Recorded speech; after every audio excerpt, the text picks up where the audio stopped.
Hello साथियों, मित्रों, hello दोस्तों, आप सबको नमस्कार। I am MP sir. देखिए, हम आपके सामने लेकर के आए हैं बहुत most important topic, most most very unique topics जो करंट से जुड़े हुए हैं। ये सभी टॉपिक्स जो है यूपीएससी एसएससी जैसे एग्जाम्स के लिए बड़े मोस्ट इंपॉर्टेंट है। यूपीएससी का मतलब है कि यूनियन पब्लिक सर्विस कमीशन, जिसके अंतर्गत आप जो है डीएम बन सकते हैं, एसडीएम बन सकते हैं, डीआईजी बन सकते हैं। और एसएससी स्टाफ सिलेक्शन कमीशन, जिसके अंतर्गत आप जो है मंत्रालय में जा सकते हैं, किसी मंत्रालय में, चाहे वो भारत सरकार का हो या किसी के राज्य सरकार का हो। ये बड़ी अच्छी नौकरियों के लिए है, लेकिन करंट उसके लिए बहुत जरूरी है। तो अपनी वीडियो में कुछ करंट और कुछ स्टैटिक जीके शामिल करते हैं।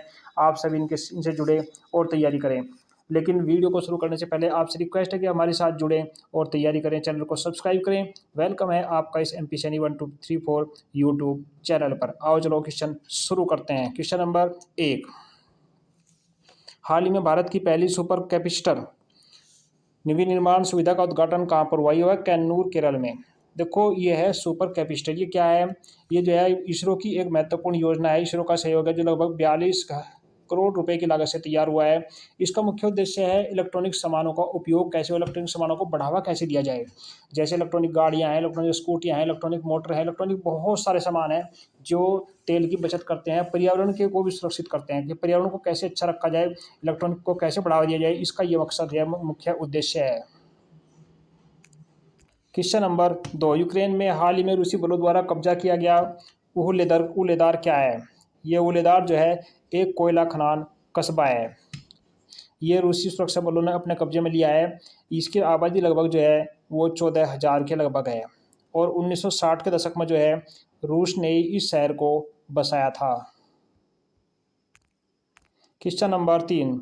अगस्त अगस्त्य मलाई बैम्बू टेल अगस्त्य मलाई बैम्बू टेल जो समाचारों में देखा गया था, किस प्रजाति से संबंधित है? ऑप्शन नंबर ए ये है डैम्स फ्लाई। डैम्स फ्लाई से ये संबंधित है। ये तिरुवनंतपुरम में एक दुर्लभ प्रजाति है जो लंबे पेट के कारण बांस की टहनियों पर रहती है, जानी जाती है, उनके ऊपर उसका निवास है। ये बैम्बूटेल समूह की एक फ्लाई है, मक्खी है। तो ये जो है बड़ा इंपॉर्टेंट क्वेश्चन है। Question number 4। निक्षय पोषण योजना का मुख्य उद्देश्य क्या है? निक्षय पोषण योजना का मुख्य उद्देश्य क्या है? देखो, ये बहुत क्वेश्चन प्रश्न है। क्वेश्चन नंबर आपका 4 ये है आपका टीबी रोगियों को पोषण समर्थन के लिए प्रोत्साहन देना। ऑप्शन नंबर इसका सी सही है। यानी कि जो टीबी जो है, ट्यूबरकुलोसिस, जो एक बहुत भयानक बीमारी है, उसको प्रोत्साहन देना कि भाई इस बीमारी से बचो, इस योजना का मुख्य उद्देश्य है। 2018 से इसकी जो है स्टार्ट किया गया था। 2018 से इसकी शुरुआत हुई थी। और उस टाइम पे इसमें जो है लगभग 500 रुपये दिए जाते थे, लेकिन अब बढ़ा करके 1,000 रुपये पोषण के लिए सरकार ने कर दिया है कि 1,000 रुपये पोषण के लिए प्रति माह दिया जाएगा।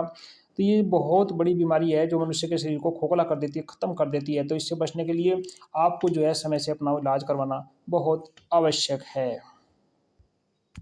Question number 5। हाल ही में किस संगठन ने state of global water resource report तैयार की है? State of global water report, यह है आपका विश्व मौसम विज्ञान WMO। ऑप्शन नंबर आपका बी सही है। ये रिपोर्ट जो है 2021 में प्रकाशित हुई थी। 2021 से प्रकाशित की जा रही है। और जब से इसको प्रकाशित किया जा रहा है, इसका मतलब है कि वातावरण में ग्लेशियर पिघलते हैं, उनसे क्या हानि होती है, क्या लाभ है, और ये किस तरीके से जलवायु को प्रभावित करते हैं, इसका मुख्य उद्देश्य ये है। देखो, प्रश्न कई तरीके से घुमा फिरा कर आ सकता है। State of global water resource report का क्या महत्व है, ठीक है ना, या विश्व मौसम विज्ञान ने कौन सी रिपोर्ट तैयार करी, या ग्लेशियर के पिघलने से हमें क्या नुकसान है, क्या फायदे हैं। ये सभी ऐसे ऐसे क्वेश्चन जो है बड़े घुमा फिरा करके ऑप्शन के रूप में पूछे जाते हैं, जिससे कि भ्रम पैदा हो। तो चलिए नेक्स्ट क्वेश्चन पे। नेक्स्ट है क्वेश्चन नंबर 6। हाल ही में केरल में प्राचीन पत्थरों पर खुदे पदचिन्ह, जो अभी अभी बिल्कुल करंट का क्वेश्चन है, बड़ा मोस्ट इम्पोर्टेंट क्वेश्चन है। और एक मानव आकृति का कहाँ खोजी गई? प्राचीन पत्थरों पर खुदे हुए पदचिन्ह और मानव आकृति कहाँ खोजी गई है? कोयटम। कोयटम यानी कि कामरेड में, जो केरल में है। कोयटम, कामरेड में, कायरापोइल में 24 जोड़ी प्राचीन मूर्तियां मिली है। कितने जोड़ी मिली है?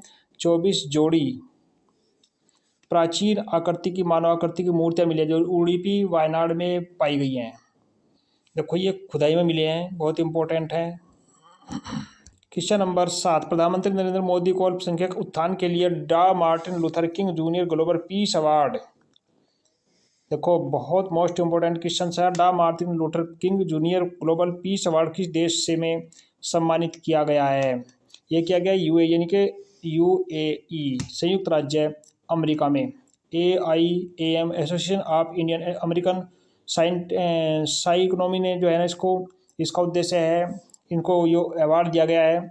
इसका मुख्य उद्देश्य ये है कि 2042 तक जो है, नहीं 2047 तक जो है भारत विकसित हो, यानी कि भारत के जो लोग वहाँ पर रहते हैं उन्होंने एसोसिएशन बनाया, उन्होंने इस इनाम को, इस सम्मान को दिया है, जिससे कि भारत जो है 2047 तक एक विकसित भारत कहलाए।